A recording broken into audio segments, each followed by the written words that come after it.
vais commencer par vous laisser vous présenter et puis ensuite on va commencer à papoter tranquillement autour du CIM. Gwenaëlle. Micro. Bonjour à tous et toutes. Test micro, ça marche? Pas trop? Et là, c'est mieux? Ouais. Voilà, merci. Donc, je m'appelle Gwenaëlle Carfentan, je suis la CEO de Urban Sync Platform. Et donc, nous sommes une équipe de 10 personnes et nous avons créé cette start-up il y a 3 ans. Et nous sommes présents sur le sujet du CIM, du City Information Modeling, c'est-à-dire le jumeau numérique.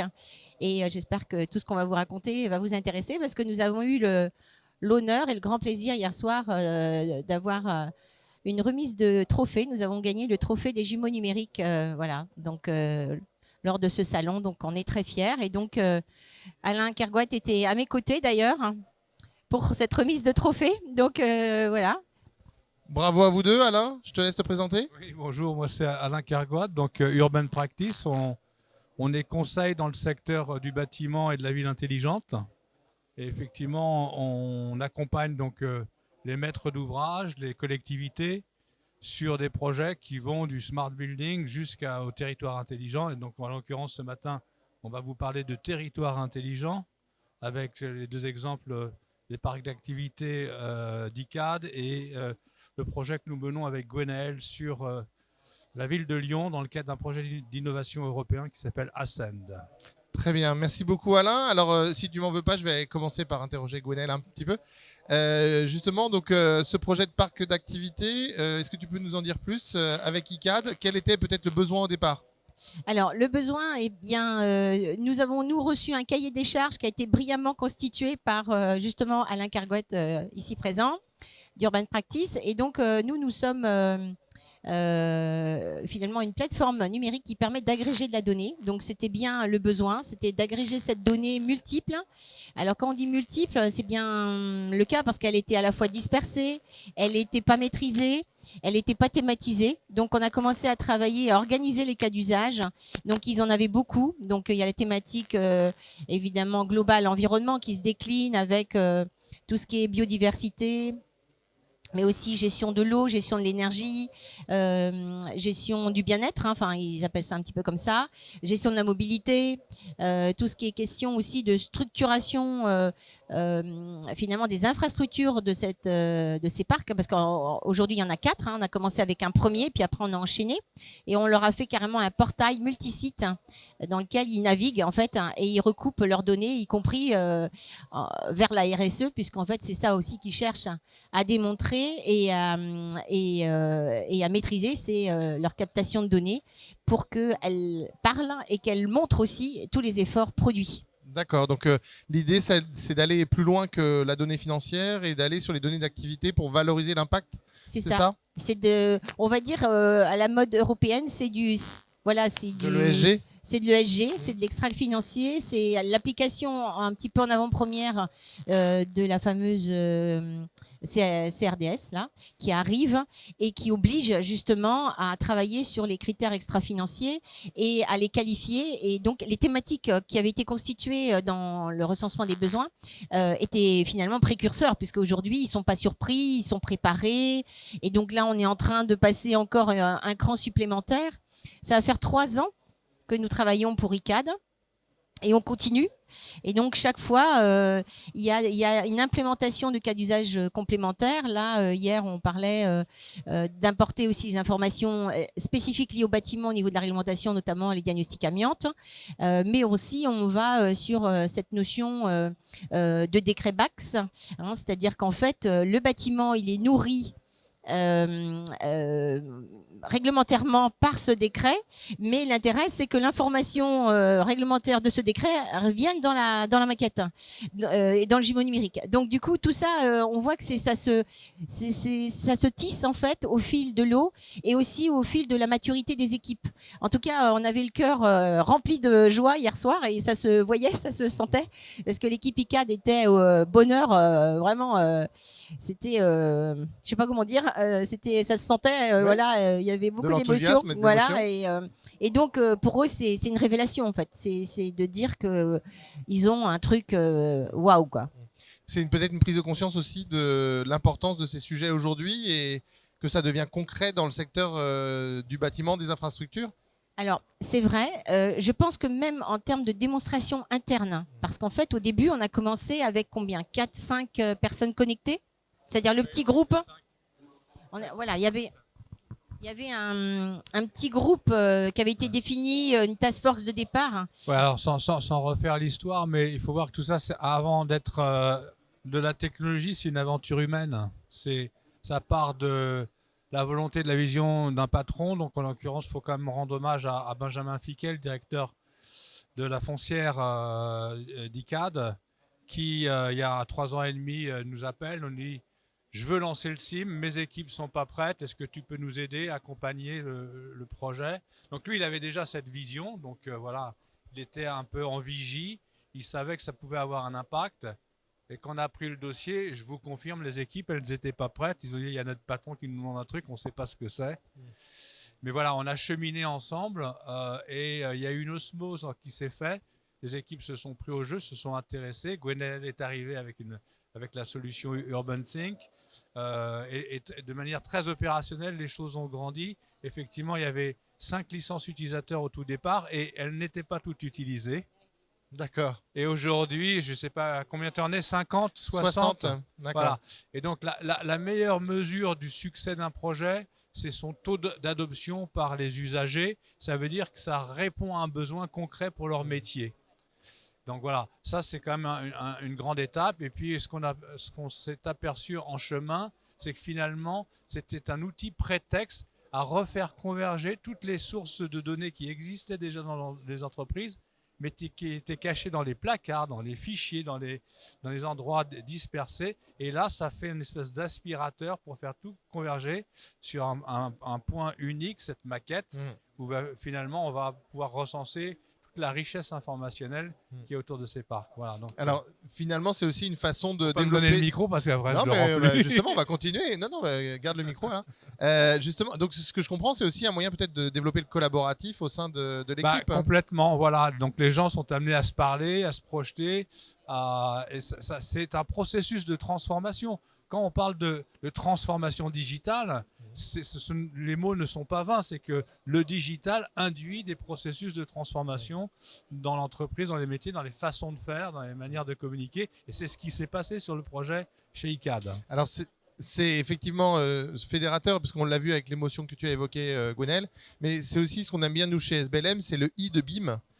C'est en fait finalement aussi un moyen de remettre le I au centre du jeu, parce que quand tu dis on a aspiré toute la data un peu partout, c'est finalement ce qui est important, c'est pas la maquette numérique 3D au départ, c'est l'information, c'est de pouvoir travailler, développer le collaboratif. Et nous, ça, c'est quelque chose, c'est une conviction qu'on porte. C'est finalement le BIM, c'est un processus de travail collaboratif. Et ça fait remonter aussi à la surface les problèmes, les manques d'informations aussi. Parce que parfois, ah zut, on pensait qu'on l'avait. Bah non, on ne l'a pas complètement. Ou elle n'est pas complètement au niveau de la qualité dont on souhaiterait. Donc, ça remet en question les processus avec les sous-traitants, les concessionnaires, donc dans les contrats d'échange d'informations qu'il peut y avoir avec eux. Donc c'est un processus de transformation qui est profond finalement. Et voilà. Donc vous expliquez 3 ans et demi depuis le début du projet. Aujourd'hui, quels sont les prochains jalons? Est-ce qu'il y a des grandes lignes? Alors, les prochains jalons, effectivement, eh bien, ça va, ce que j'ai un peu évoqué là tout à l'heure, augmenter les cas d'usage. La particularité d'ICAD, c'est qu'ils restent propriétaires, hein, donc ils commercialisent des baux. Donc, ils restent fondamentalement soucieux de l'avenir de leur data et de leur patrimoine. Et en fait, ils ont compris que la data pouvait enrichir le patrimoine. Et c'est ça la clé, je pense. Et donc, du coup, ils restent complètement câblés sur cette notion de quelle est la data qu'il me faudrait pour encore améliorer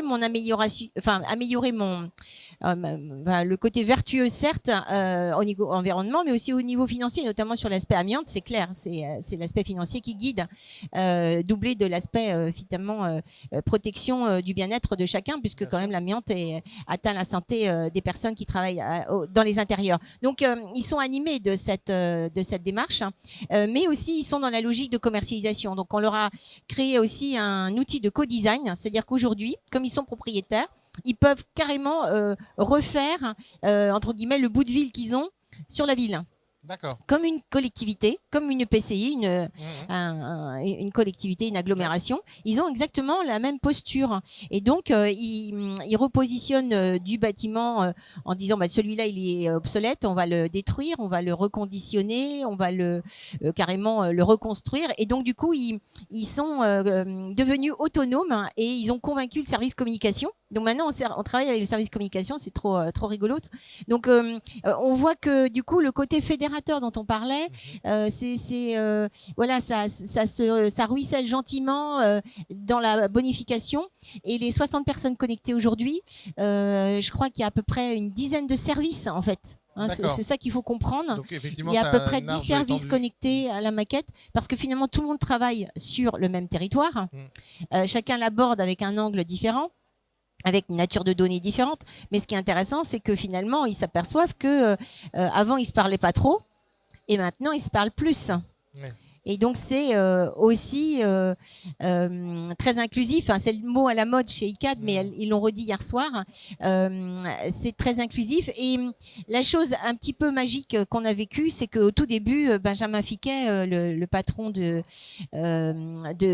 cette démarche, qui a été initiée il y a 3 ans, m'avait dit au départ, ah oui, mais il va falloir rajouter de la formation parce que moi, j'ai une équipe quand même assez élargie en âge, et je lui avais dit écoutez, je suis pas sûre qu'il y en aura besoin, mais s'il faut, on en mettra, parce qu'on n'en avait pas prévu en fait, à vrai dire, au départ, parce que je voyais pas pourquoi on aurait rajouté cette formation, parce que en fait, l'outil comme dit, voilà, l'outil est super intuitif, et comme on a fait c'est ça aussi notre cœur, notre processus, c'est que le côté inclusif, on le fait sentir aussi dans la partie installation du socle. D'accord. Puisque notre modèle économique, c'est l'installation du socle, la connexion de la donnée, et après on travaille sur les cas d'usage. Et donc ils ont participé à tout. Donc ça a infusé gentiment, et au bout du compte, il m'a dit mais c'est incroyable, il n'y a pas besoin de formation. Comme quoi. Alors, ce qui est intéressant au-delà du rôle fédérateur et finalement de la transformation profonde, il y a aussi une chose du coup que je retiens, moi, qui me paraît intéressante à analyser, c'est le fait que plus on a de données, plus on peut valoriser financièrement notre actif. Exactement. C'est tout à fait ça. Et en fait, du coup, c'est le cercle vertueux que justement les fameux critères extra-financiers. On se rend compte, parce qu'avant il y avait une forme d'opposition, c'est-à-dire que c'était pas possible. Il y avait le financier d'un côté, voilà, l'extra de l'autre. C'était pas compatible, et que l'un détériorait l'autre. Alors qu'aujourd'hui, on voit que l'un améliore l'autre. Vous avez compris dans quel sens ça va ? Bien sûr. Et donc, et du coup, c'est un effet waouh, parce que à la fois techniquement, c'est accessible. On est quand même sur du temps réel, une vision instantanée de la donnée. Et une projection, une évaluation en fait de l'avenir, notamment sur l'aspect décret tertiaire. Eh bien, avec la projection de données, là, on parle d'un autre client, mais en fait, parce qu'on travaille aussi pour les infrastructures portuaires, on travaille aussi pour les établissements qui sont dans le tourisme durable, et donc ils ont des bâtiments aussi tertiaires, un peu comme ICAD, et donc par rapport au décret tertiaire, il y a des seuils à tenir à 2030, 2040, etc. Et donc, on leur a créé un champ de saisie, c'est-à-dire que ça fait disparaître des tableaux Excel. Il n'y a plus besoin d'Excel, parce que de toute manière, on est arrivé au bout du raisonnement de l'Excel. Bien sûr. Parce que trop de données, du temps réel, donc ça fait des combinaisons ingérables. Donc, le numérique devient un levier aussi de simplification, et du coup, comme c'est simple, eh bien, du coup, ça donne envie de creuser et de se rendre service, parce que du coup, là, ils se rendent compte réellement que c'est au service du financier, mais en préservant la planète et l'espace humain. Donc, c'est finalement d'une pierre deux coups. Alain, ton rôle dans le projet, et comment se dessine la suite justement pour ICAD? Est-ce qu'il y a une perspective d'évolution, d'extension parce que là, dans le projet d'ICAD, oui, mon rôle, ça a été d'accompagner la démarche. Ouais. Et le meilleur résultat pour un consultant, c'est quand tout roule sans lui. En fait, ça veut dire que le projet a vécu sa vie, a pris sa place dans l'entreprise et est devenu consubstantiel aux opérations. Donc, on verra quel peut être mon rôle à l'avenir s'il y a d'autres projets d'extension. Mais pour ICAD, est-ce qu'ils ont une perspective de déploiement de cette plateforme sur d'autres quartiers, d'autres... Je crois que Gwenaël les a fait tous, les quartiers, les 4 principaux quartiers. D'accord. Oui, il y a déjà 4 sites sur le Grand Paris, 4 parcs. Donc il y a Rungis, pour lequel aussi on a gagné le trophée hier. Il y a Porte de Paris qui est sur la commune d'Aubervilliers, mais c'est aussi tout près de... Enfin, c'est les JO, en fait. Ouais. Le siège social des JO est un des grands bâtiments de ce site. Le secteur de Flandre, il y a Mauvin, enfin voilà, il y a plusieurs parcs. Et du coup, j'ai appris aussi qu'il y allait avoir la Défense. Donc probablement, on va faire la Défense. On a appris ça hier soir. Exclusivité. Consécration, le plus grand parc d'activité business, quartier d'affaires européen. Complètement reconverti. Je ne sais pas. Moi, j'interviens à Lyon, moi. Donc, Alors justement, oui, le sujet suivant, Lyon, est-ce que c'est la même histoire? Est-ce que l'histoire diffère? Alors, l'histoire est différente puisque dans le cas d'ICAD, on se situe dans un contexte privé. Donc, ce sont des parcs d'activité qui appartiennent à un propriétaire privé. Dans le cadre du projet de Lyon-Confluence, donc Lyon-Confluence, je resitue pour les non-lyonnais. D'abord, je vous engage à venir à Lyon, une très magnifique ville. Et ce quartier de Lyon-Confluence, donc à la confluence du Rhône et de la Saône, était un quartier derrière la gare Perrache, historiquement avec beaucoup de friches industrielles, un quartier portuaire, avec des terrains de la SNCF, etc. Et au début des années 2000, le maire de l'époque a décidé de se réapproprier ce quartier et d'en faire un axe de développement urbain majeur à l'hypercentre de la ville de Lyon, puisque c'est en prolongement de la presqu'île qui est le centre de la ville. Donc ça participe à un projet urbain. Un projet urbain, ça se déploie pas sur 3 ans, c'est plutôt l'échelle de temps 10 fois plus, une trentaine d'années. Donc le projet urbain de Lyon-Confluence est 2000, en gros 2030. Donc on est aujourd'hui aux 2/3, voire aux 4/5 du projet. Et l'idée, dans le cadre du développement urbain, d'y adjoindre un jumeau numérique, elle date de 2012, donc il y a maintenant 12 ans, voilà.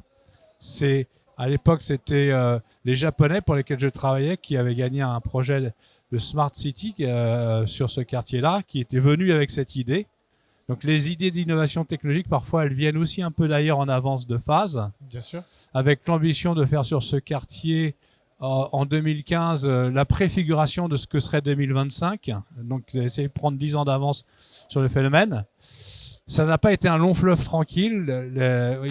On peut avoir des idées, mais leur mise en œuvre nécessite une maturation à la fois sur les technologies. Aujourd'hui, on peut dire que les technologies, elles sont matures. Ça y est, le sujet technologique n'est plus un sujet, mais aussi humain, c'est d'embarquer. Et donc, dans l'entreprise, il y a une complexité en tant que telle. Vous imaginez bien qu'à l'échelle d'une collectivité, cette complexité est démultipliée. Il faut engager des parties prenantes plus nombreuses.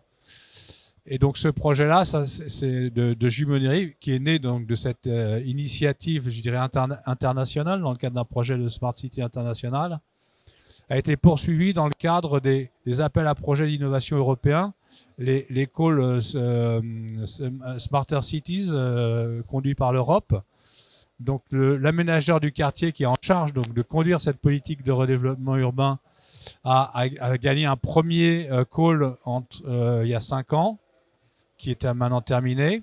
Un deuxième dans lequel nous participons. Donc on a la chance d'être une des parties prenantes de ce call d'innovation, et on porte la brique jumeau numérique sur ce projet sur le quartier de Lyon. Donc, le projet a démarré en 2023, nous sommes en 2024. On a sélectionné Urban Think fin 2023, donc en décembre exactement. Aujourd'hui, on est dans la phase de réalisation du socle numérique du quartier, qui une première livraison cet été. Et puis après, on va enrichir avec les cas d'usage tout au long de l'année 2024-2025. Et là, la vocation, c'est une vocation d'être une première de série, une première de série pour une diffusion massive de ce type d'outils à l'échelle française, bien entendu, mais surtout aussi à l'échelle européenne, puisque ce que je ne vous ai pas dit, dans le cadre de ce projet européen, nous sommes 39 partenaires il y a 8 villes, D'accord. dont la ville qui conduit globalement tout ce consortium, c'est la ville de Lyon. Enfin, c'est même l'aménageur du quartier de la D'accord. Confluence au sein de la métropole lyonnaise. Mais il y a également la métropole de Munich, il y a Stockholm, il y a Prague, je ne vais pas toutes les citer. D'accord. Il y a plein de villes. Et moi, mon objectif secret avec Gwenaël, c'est d'être les meilleurs de la classe en Europe. C'est qu'on mette la pâtée à nos collègues, en toute franche camaraderie. Bien entendu, parce que dans ce cadre de consortium financé par l'Europe, c'est vraiment un plaisir de travailler dans ce cadre-là, parce que c'est une vraie transparence. On n'est pas dans un esprit de compétition, Oui, on est c'est de la dans coopération. un esprit de coopération, d'échange et de partage. Et voilà, donc il faut qu'on apporte aux autres. Au-delà de faire bien les choses sur Lyon Confluence, l'idée c'est d'apporter aux autres, d'être en capacité de montrer ce qu'on fait d'intéressant et de bien ici sur notre territoire, pour pouvoir les répliquer ailleurs, dans d'autres territoires français bien sûr, mais aussi dans d'autres territoires européens. D'accord. Donc un enjeu majeur de réplication du modèle. C'est l'enjeu majeur de ce call, c'est la réplication. Les calls de Smart Cities, ils ont démarré à la fin des années 2010. Donc on en est dans il y a maintenant plus d'une centaine de villes en Europe qui se sont fait financer des projets de Smart Cities. Il est temps que ça réplique. Ouais. Alors justement, Il est temps que ça réplique. nous verrons C'est-à-dire juste après que Toulouse, ce soit mais pas oui. uniquement financé par nos subventions européennes ou locales françaises, mais que ce soit vraiment un écosystème qui autoporte sa valeur. Et ce qui est encourageant, c'est de voir que dans le cadre d'un projet privé, comment ça a pris, comment c'est devenu utile aux gens.